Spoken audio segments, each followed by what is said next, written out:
Ladies and gentlemen, dear colleagues, I think we shall start with this session. As you can see, Bernard Gols is not here. He had to leave us earlier, and I want first to apologize for his absence. And this has given me the unexpected opportunity to introduce Professor Colette Chiland, her lecture, and let me say that this is an honor and a privilege for me. I'm sure that most of you know well Colette Chiland and her writings, so I won't detail all her titles and all her works. It would be too long, and I don't want to reduce her speech time. Let me just remind you that she is a psychoanalyst and a psychiatrist and also a professor of psychology in Paris. She has been part of, with René Diatkin and Serge Lebovici, of this, quote, dream team who founded the famous 13th District Service in Paris. This is a pioneering community service for children. She has brought major contributions to the understanding of child development and psychopathology. Her researches on children at school have been very important for our understanding of learning processes and learning these difficulties. Some 20 years ago, if my memories are correct, she started new researches on gender identity, issued from work with Person Consulting for Gender Reassignation. All these researches were summarized in several books in which she expresses her large knowledge and clinical experience, always in a very clear and easily understandable language, a rare quality among French psychiatrists. And along with this intensive research and clinical work and teaching work too, she has always been very active in international organizations, IACAPAP and ESCAP, as well as in the French CAP Society. And all the board from this society is very grateful to her for active participation, advices, and creativity. I shall not add other compliments. I know Colette doesn't like to be too much praised, so I let you now listen to her. Please, Colette. Thank you very much, Claude, for this lovely introduction.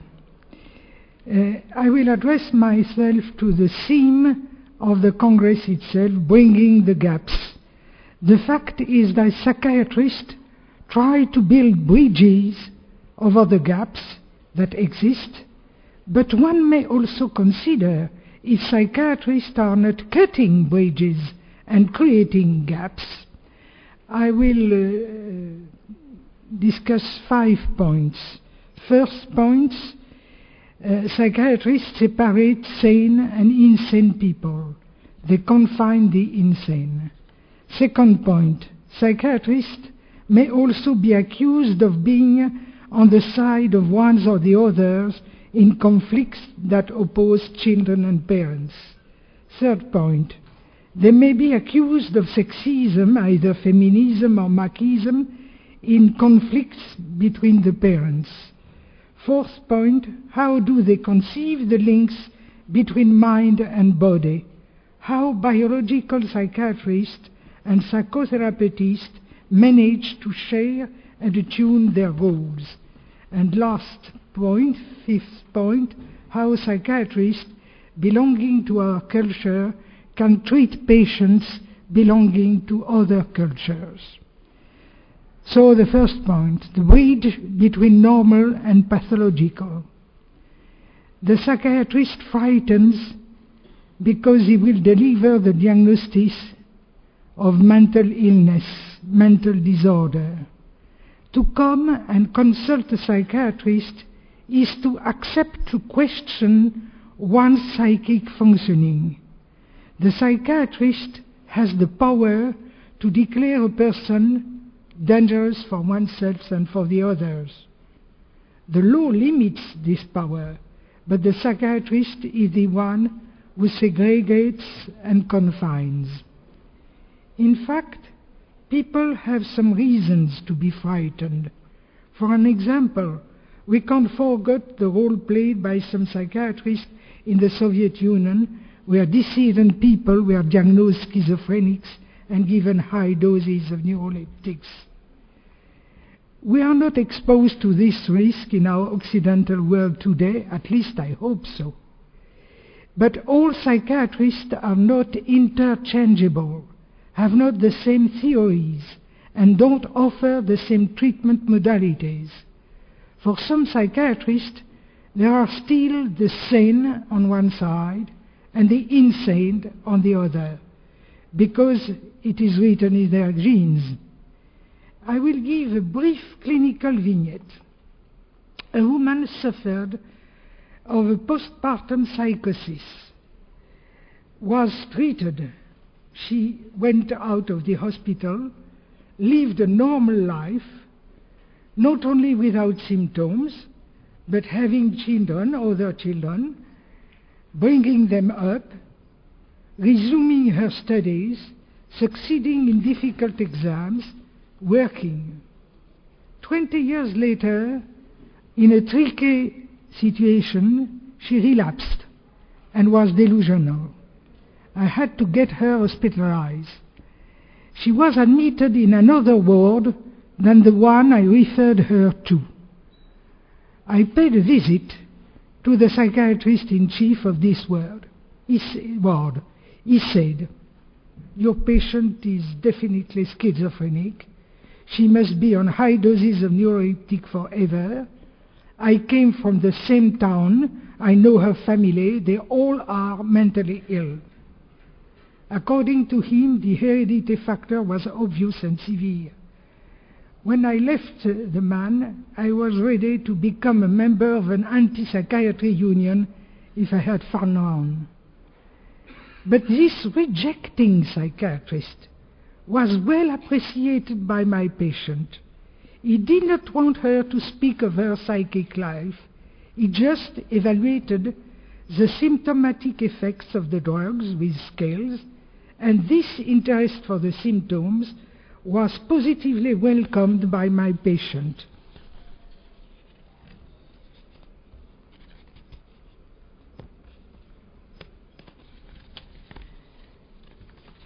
I consider very important that Freud broke the barrier between normal and pathological.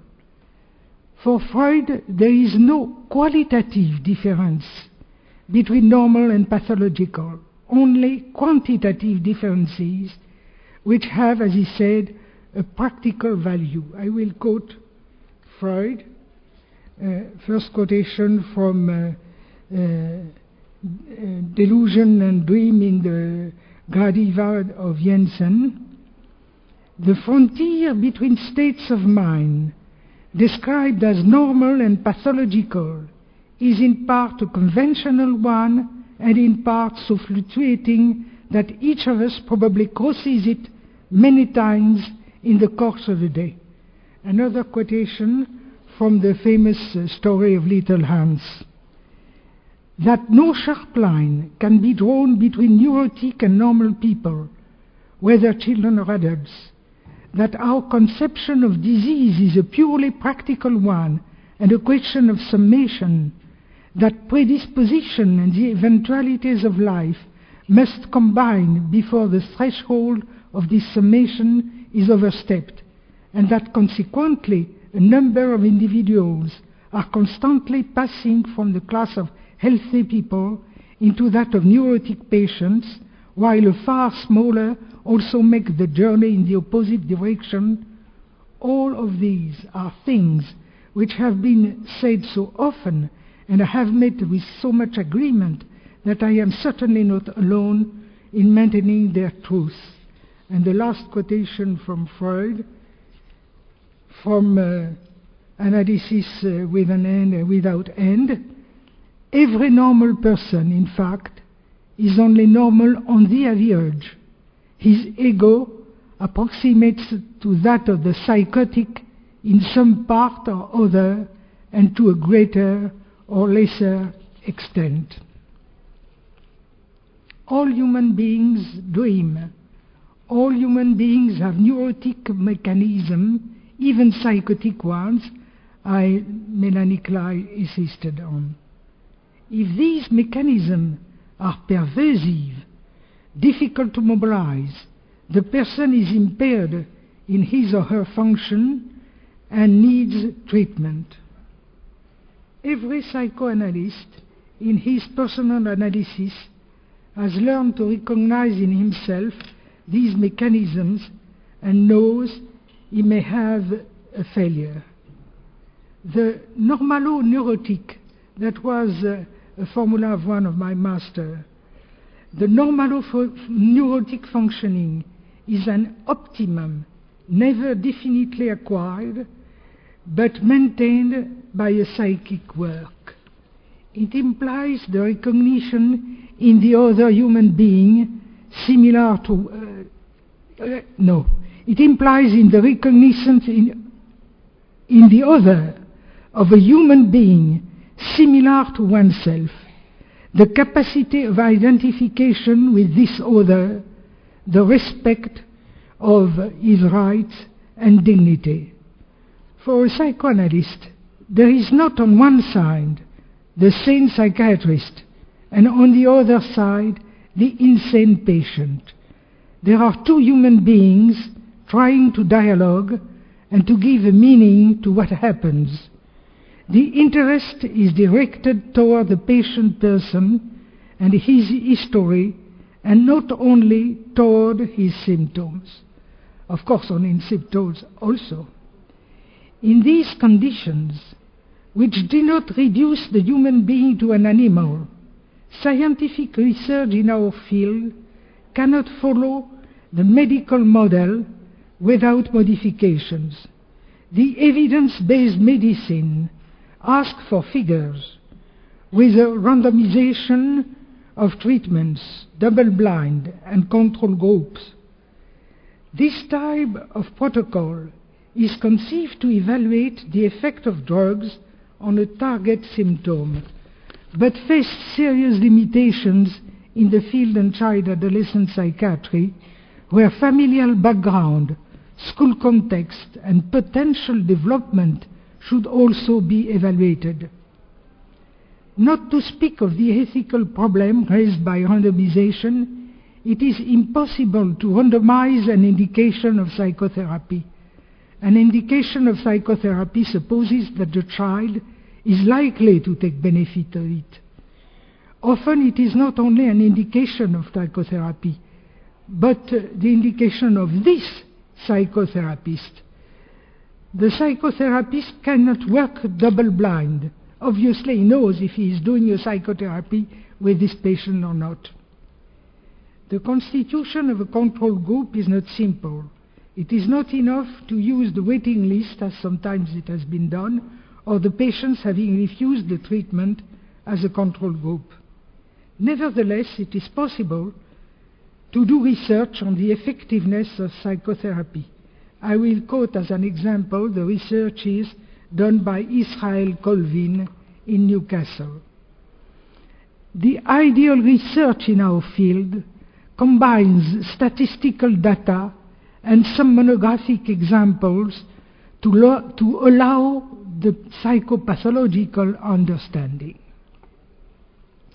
Now my second point. the bridge between ages. The child and adolescent psychiatrist missed a child and his family. The wariness or the claim concerned the child, who is the identified patient, as it is said in the systemic theory. It has been spoken of the child as the symptom of his parents. Where is the suffering? Where is the trouble? The child and adolescent psychiatrist must identify both with the child and the parents, and they may have contradictory needs. When I was young, I was easily focused on the child. Becoming older, at the age of a grandmother or even a grand-grandmother, I identify more and more with the parents. I better understand what the child does to his parents and makes them feel. Often, in difficult cases, we must be several professionals to deal with the case and with these contradictory interests. The psychiatrist can't be an orchestra man or a woman orchestra. Sometimes we are caught in paradoxical situations. I remember a meeting between 19 professionals to discuss the possibility of re-establishing links between a mother who had abandoned her child and the child. Each professional identified with the client. The mother's counselors pleaded for the benefit that their client will have to meet her child, and had no realistic evaluation of the mother's capacity or incapacity to take responsibilities. The social workers working with the foster family pleaded in favor of the quality of the foster parents.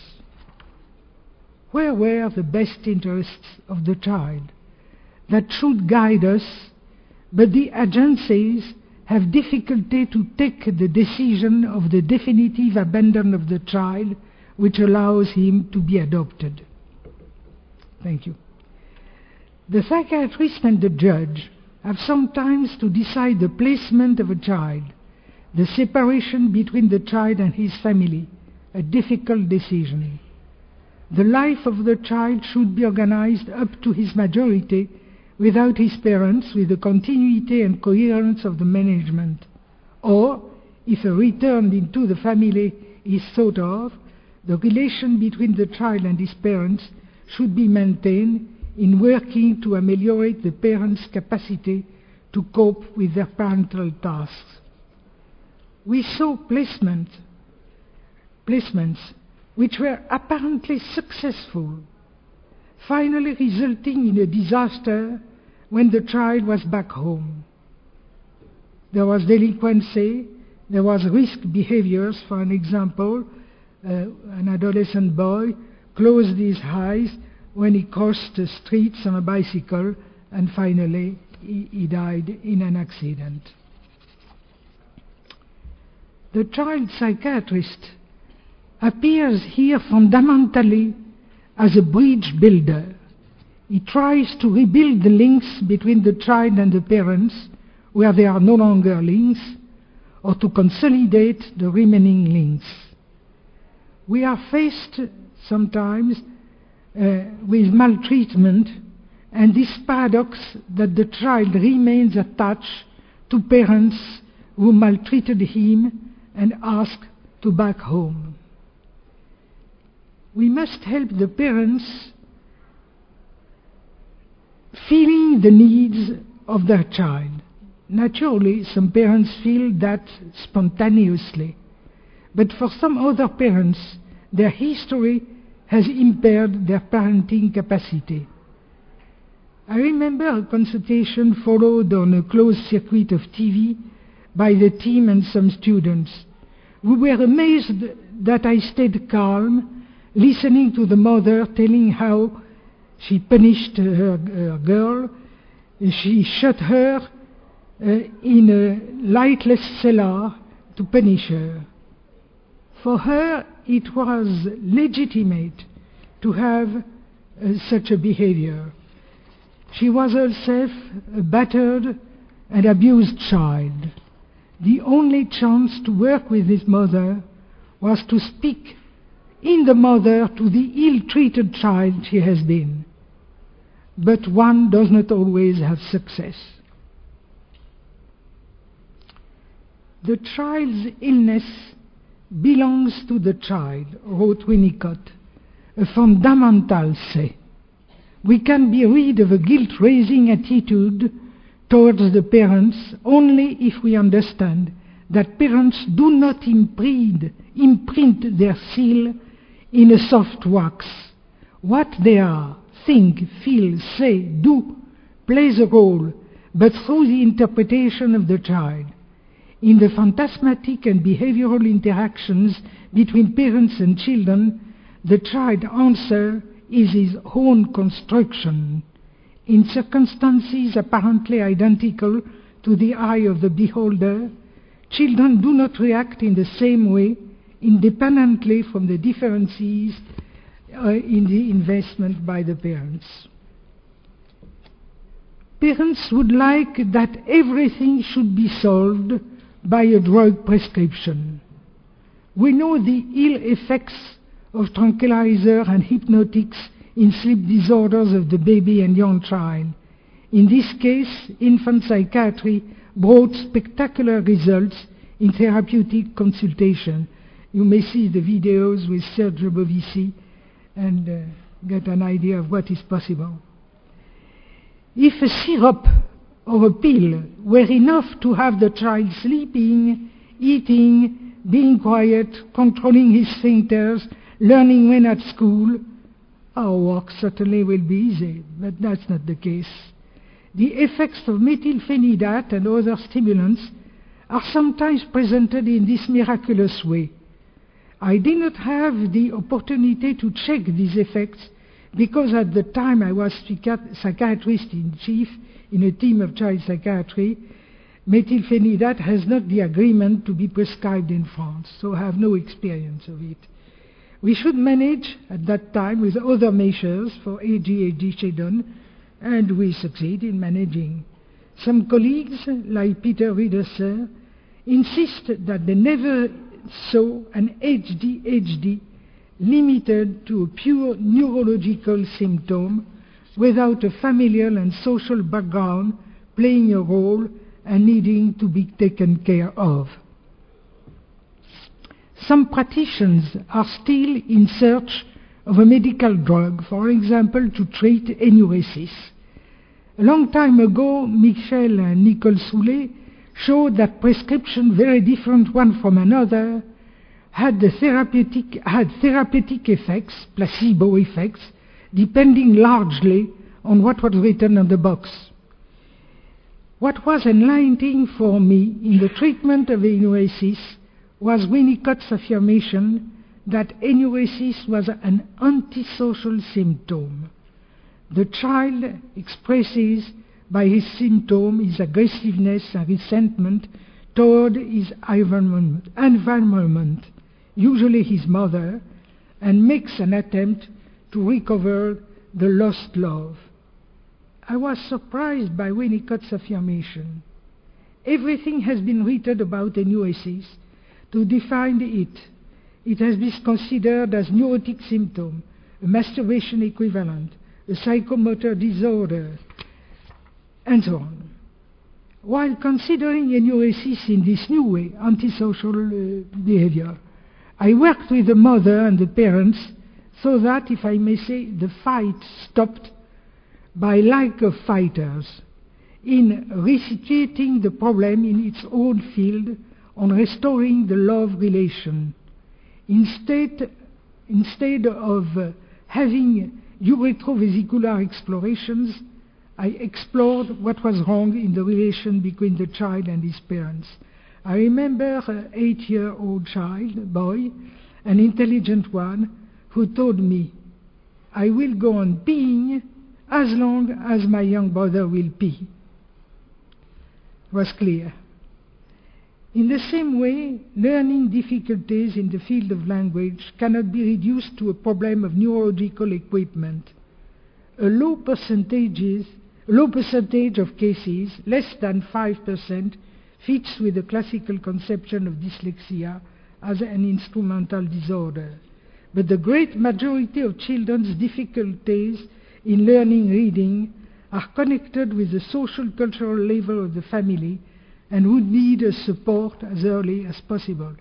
It was my work in 1970 in the 6-year-old child and his future. A certain number of cases are in fact a disorder more general and deeper and should need careful examination. Now my third point, the bridge between sexes. Our culture allows rapprochement between sexes, whilst other cultures separate sexes in education, church, daily life. Some feminists would shout hearing my discourse. Not only they think of the remaining inequalities, the lack of political parity, but they denounce what they call compulsory heterosexuality and sustain that a complete women's lives goes through the suppression of sexes and gender. I will quote Gail Rubin in 1978. She wrote, "I personally feel that the feminist movement must dream of even more than the elimination of the oppression of women. It must dream of the elimination of obligatory sexualities and sex roles. The dream I find most compelling is one of an androgynous and genderless, though not sexless, society in which one's sexual anatomy is irrelevant to who one is, what one does, and with whom one makes love." End quote. The psychiatrist meets the sex differences at the level of parents and at the level of the children. At parents' level, in particular in divorces, where father and mother are in high conflict. Those fathers who are defenders of rights for the masculine and paternal condition accuse psychiatrists and judges to favorize mothers. I was once about to be lynched by angry fathers because I spoke of the difficulties of a systematic application of an alternate residence. Child psychiatrists are convinced that the child needs both his father and his mother, even if paternal and maternal roles have changed. The resiliency of the child is such that he succeeds sometimes, but not always, in coping with the risk of a monoparental family. Adjustment, complementarity, good understanding of father and mother remain an optimum hoped, but not always present. Child psychiatrists have no miraculous recipes to re-establish the harmony within the parental couple, but they want themselves to be bridge builders. Some are specialized in couple therapy. At the children level, we see there are differences in psychopathology between girls and boys. We see more boys than girls in constitution and in institutions. In consultation, the sex ratio at the Alfred Binet over 16 years and for 7,532 patients was 1.62, and it remains the same through the years. Some disorders were more frequent among boys than girls. You may see the slide. Cruelty, 16 cases over 16 years, 1 girl, 15 boys. No comment. Encopresis, sex ratio 6.45. That is high sex ratio. Stuttering 4.14. Tics 3.51. destructiveness, hyperactivity, cranial trauma, enuresis. So not only there are more boys consulting, but some symptoms are much higher among boys than girls. The sex differences in psychopathology go with the differences in communication style. Boys explain themselves in punching and fighting. Girls try a verbal negotiation. These differences in communication style are, for Eleanor Maccoby, who did much work on this theme, the main reason of the spontaneous segregation of sexes at school in the playing. Though they share the same classroom and activities in the playing ground, they separate in sexed groups. As a psychoanalyst, I think that there is another factor, which is the discovery that there exist two sexes in connection with genitals, and this discovery is traumatizing. It generates curiosity, anxiety, envy. The child needs to comfort oneself near the peers and to say, we are the best, we boys, we are the best, we girls, we are the best. Girls have less reading difficulties than boys and are better at elementary and secondary schools. The situation changes only at the university, not because they become less intelligent through the years, but because they are caught by other preoccupation, chiefly by the children. It is not obvious that boys, as a group, are conscious of this statistical fact. Is the success of girls at school a humiliation, vexation, or a stimulation? We may ask ourselves, why do girls learn to read more easily? They have less disorders on the whole sphere of language.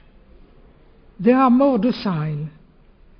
They have a different rhythm of growth. In the first grade, where the compulsory teaching of reading begins, girls are more mature than boys, and the learning of reading is the key for success at school. Child psychiatrists should contribute to the recognition of girls' attitude and to the destruction of prejudices, as did two French sociologists, Christian Baudelot and Roger Establet, in a book called Allez les filles, Girls Can Be Good in Math.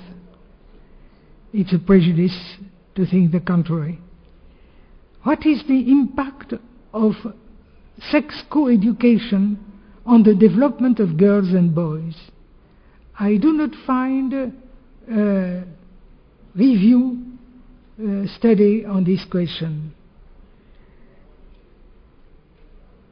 Are co-education and cultural changes predicting a transformation of the relations between sexes?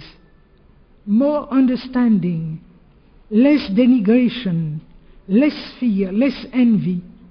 Co-education surely contribute to the considerable evolution of adolescent sexuality, but also anticonceptional methods. The double sexual morale diminished. Young men are no longer initiated at brothel, but have their first experience with comrades.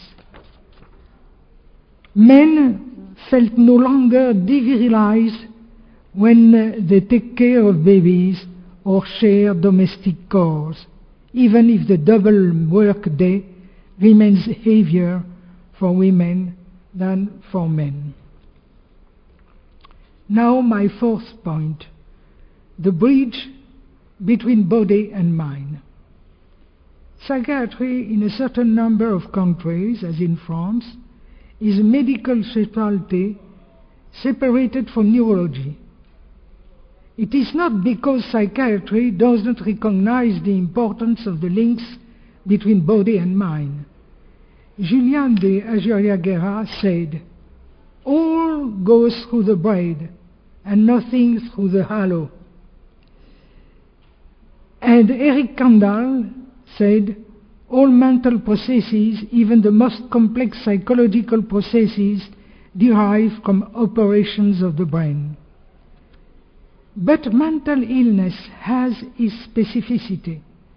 The distinction between hysterical and neurological pulses show it clearly. In neurological pulses, symptomatology corresponds to the area of innervation. In hysterical pulses, symptomatology corresponds to an imaginary representation of this area. The neurological symptom has no meaning, on the contrary of the psychiatric symptom. Bianca Le Chevalier, psychoanalyst, and Bernard Le Chevalier, neurologist, wrote a book called Body and Meaning, Le corps et le sens, to show that. Purely cerebral disorders can give rise to mental disorders, but all mental disorders have not a precise cerebral topography, do not correspond to a precise cerebral damage. In the 19th century, it was believed that general paralysis of the insane could become the model of psychiatric disease, a specific agent, a specific damage, a specific treatment. It remains an exception. If there are biological factors of mental illness, they do not correspond to the simple anatomical scheme. They involve the functioning of the whole brain, cortex and subcortical structures, cognitive processes and affects, with the intervention of neuromediators in an enormous net of synapses. About genes. We started years ago with a monogenic, linear conception of their action, and now we arrive to a plurigenic, epigenetic conception of it. An important point on which Erin Kandel draws the attention is that while the template function of genes deals with the replication of sequences, the transcriptional function modulates their expressivity and is regulated on reaction to the environmental factors, genes as well as external environment, lived experiences. The symptoms of the insane don't appear as meaningless, but are linked to his history and relational net, either for the phenomenological thought or for the psychoanalytical thought. The phenomenologist explores what appears to conscience as it appears. The psychoanalyst tries to unveil the unconscious. Both are at the core of the human. The human being doesn't live in a world of gross object, but in a world of meanings superimposed on objects. Gerald Edelman speaks of intentionality in the meaning of Franz Brentano. How to think the relation between body and brain on one side, mind on the other. Antonio Damasio spends much time to demonstrate what he calls Descartes' error. Of course, if body and mind are thought as two different substances, there is no way to establish an interaction between them. How can the pineal gland be the place of interaction, since there is no place for the mind which doesn't belong to the extended substance? However, a neurosurgeon as Wilder Penfield, or a specialist of neurosciences as Sir John Eccles, Nobel Prize in 1963, remained convinced of the dualism of substances. I will say that a certain dualistic, non-substantial thought keeps its place. If there is no dualism of substances, there is a duality of lived experiences. Our body is experienced by us as escaping our control in a way different from our mind. Body and mind correspond to what I will call two different practices. Damasio is enthusiastic for the solution of Spinoza, parallelism. Body and mind are two different modes of one substance. This substance is called by Spinoza Deus sive natura, God or nature. One can interpret the formulation as a spiritualist monism or materialist monism. What seduces Damasio is that we escape to the Cartesian dualism while skipping to registers of expression. There could be parallelism without isomorphism. Different neural networks intervene and interact one on another. What is compatible with a materialistic monism? Thought is linked to brain, not to halo. Pierre Jean-Georges Cabanis said le cerveau secrète la pensée, brain releases thought, and he was mocked at for this formulation. Today we will say brain processes thought. With intervention of the thought accumulated through centuries, lying in inert materials, reanimated by other brain thoughts, other human beings. Let us think of the deciphering of hieroglyphs. The Psychosomatic School of Paris, around Pierre Marty, has developed a conception more interesting than the conception of psychosomatic diseases. It is the psychosomatic economy.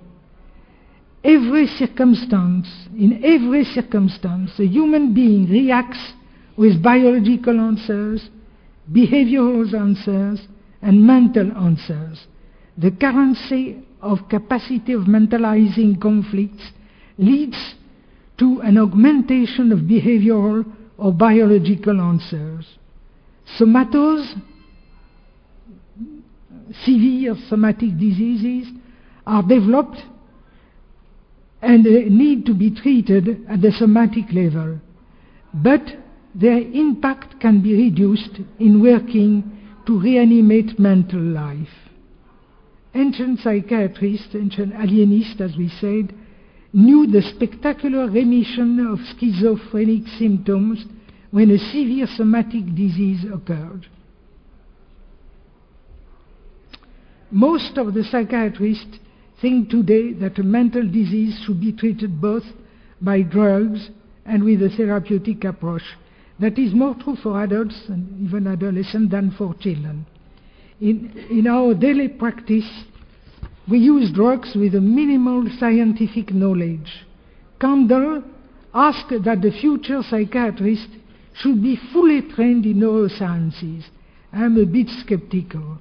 The psychiatrist may be informed of the progress of knowledge, but it seems difficult to master both the practice of neurosciences and the art of psychotherapy.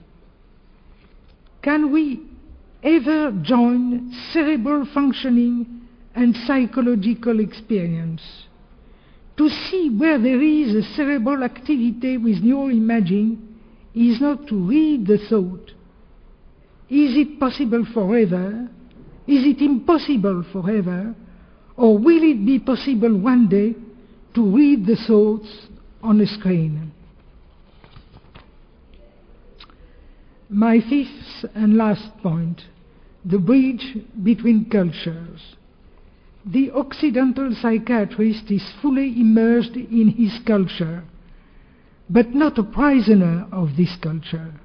His culture implies the use of drugs, the efficacy of which have been tested, and different psychotherapeutic approaches with various symbolic systems. It could be interesting to elaborate a meta-theory of the therapeutic action. Psychotherapies with different theoretical background are successful in a certain number of cases. They all combine relational effects, even if the stress is not put on transference, as in cognitive behavior therapy, and effects connected to the psychological work of patient suffering and symptoms. I call symbolic matrix the conceptions and words given to the patient which allow him to manage in psychic functioning in another way. Psychoanalysis is spoken of as if it were a monolithic block, but to speak only of the most famous. The Freudian, the Kleinian, the Lacanian are three different languages which, as all languages, cannot perfectly be translated one into another. Our contemporary Occidental culture is marked by the contribution of social anthropology, which has allowed us to make a cultural decentration to know and respect the other cultures as variants of human societies. There are human beings with ways of living and thinking different from ours. Their traditional therapies include use of substances, some of them having a recognized medical value, some other a magical value. They also use psychotherapy, but different from ours. In France, laïcité, secularism, is inscribed in the law since 1905. Each citizen is free to practice the religion he chooses, or no religion at all. There is no official state religion. Every psychiatrist has his personal convictions, religious, political, psychiatric, but he knows he should decentrate himself to understand his patient who has his own convictions. His work is possible only in establishing bridges between his convictions and his patient's convictions, his culture and his patient's culture. At the same time, he knows, as Balint taught us, that the psychiatrist, is part of the prescription. His person intervenes in the relation with the patient. He rents to his patient its psychic functioning, his understanding, to allow him to improve his own. He is part of the placebo effect. There is no races in human species, contrary to the affirmation of racists. We have not to treat patients with different drugs according to the color of their skin, but there are multiple cultures. We have not a pertinent knowledge of all of them. Some devices try to cope with our limits. Those who are specialized in treatment of patients from other cultures built groups where co-therapists from various cultures intervene. So did Toby Nathan in his practice of ethnopsychiatry, but unable to cover all cultures, he used disputable analogies and approximation. Besides, he has a personal stand. He thinks that a person can be cured but only if remaining in one's culture or refining it. To follow him, it would be impossible to integrate, assimilate completely another culture than the original ones, without being at risk for mental disorder. So, biculturalism, bilingualism, religion conversion would be impossible. Another position is the position of Marie-Rose Moreau in favor of the métissage, is difficult to translate, mixed culture, métissos, Mischlinge, métis. A migrant will become the product of a double transmission, parental from the culture where he was born, societal from the culture in which he lives now. And I quote Marie-Rose Moreau, a complex transmission, sometimes violent, a double violence with ruptures and conflicts, end quote. The psychiatrist who treats a migrant is doing a bricolage, do it by yourself,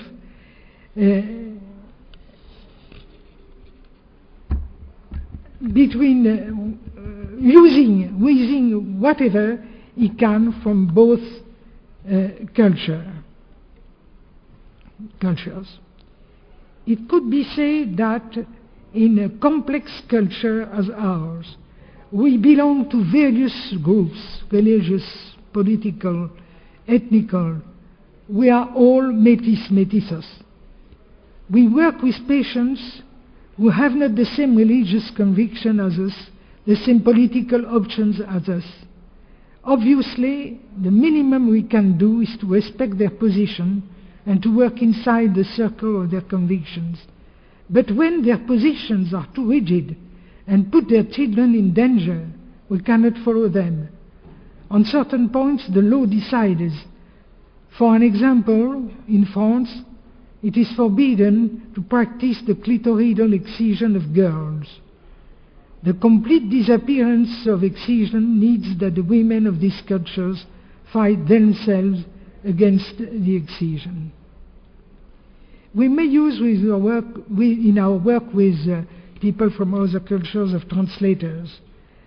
There can be an understanding beyond the literal transcription. Winnicott had such a talent of communication that he was able to understand a child whose language he did not speak.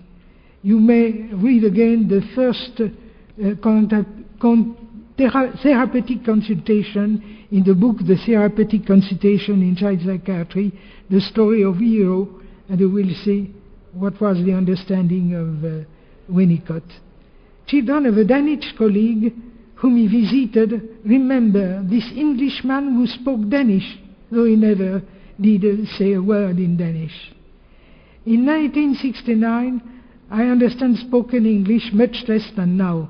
I took part in London in a seminar of the pre-Congress organized by the British Psychoanalytical Society before the International Congress of the IPA.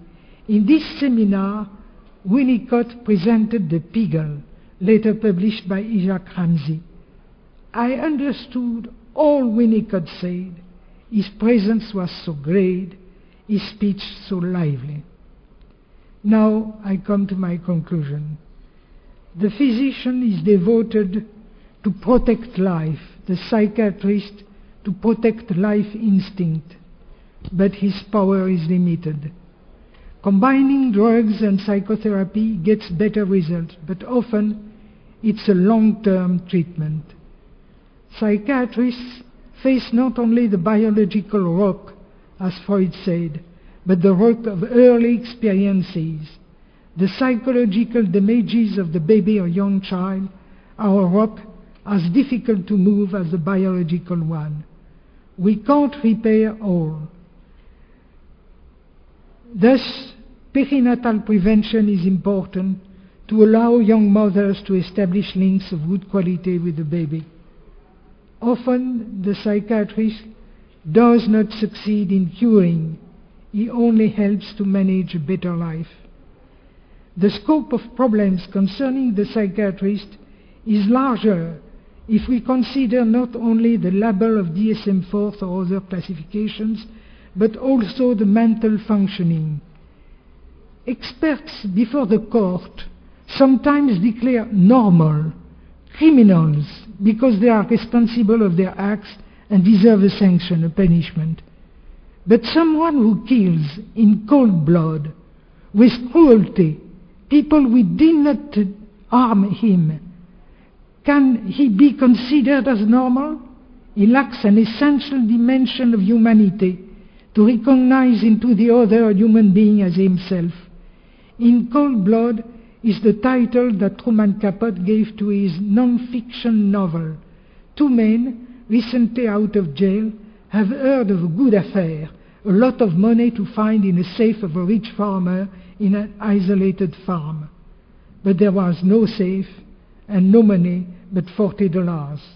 They murdered savagely 4 people. Not in anger, in cold blood. They had decided before not to have surviving witnesses. I consider they belong to mental pathology, a pathology difficult to treat. In France, Claude Ballier worked in a prison and tried to treat a criminal and a sexual offender, and it would be important that his book should be translated in English. Psychanalyse des comportements violents, psychanalyse des comportements sexuels violents. In a work as Balliet does, the psychiatrist is not the one who excludes, confines, stigmatizes, but the one who tries to understand and reanimate the human in non-human people. He shows that the optimal development supposes to go through the depression position. It is a phrase of Melanie Klein. The consciousness of one's aggressive impulses. All the bad in me does not come from the other, but comes from my own destruction impulses. The psychiatrist can build bridges only if he is conscious of the importance of destructive forces in human beings. I call with others mal absolu, absolute evil, the evil between the evil human beings do to other human beings without any reason, adding unbearable suffering to human condition which is already difficult: old age, sickness, death. In wars, massacres, torture, slavery, concentration camps, ordinary human beings became torturer, executioner. Who among us is assured not to become a bourreau, torturer, and executioner in those extreme conditions? Propaganda, group effects, alcohol played a role, but the question is terrible. To be a psychiatrist does not protect us from destructive impulses.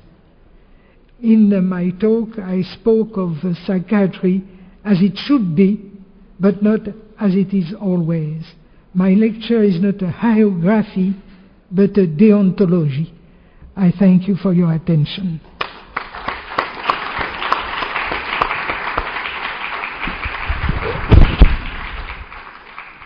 Thank you very much, Colette, for this beautiful and profound lecture. I think that, as I announced earlier, you have shown us all your clinical experience and very clear thinking and language too, in English as in French. I think you have encompassed all the most of the issues the child and adolescent psychiatrists are faced with, and I think you succeeded in bridging all the concepts you have evoked.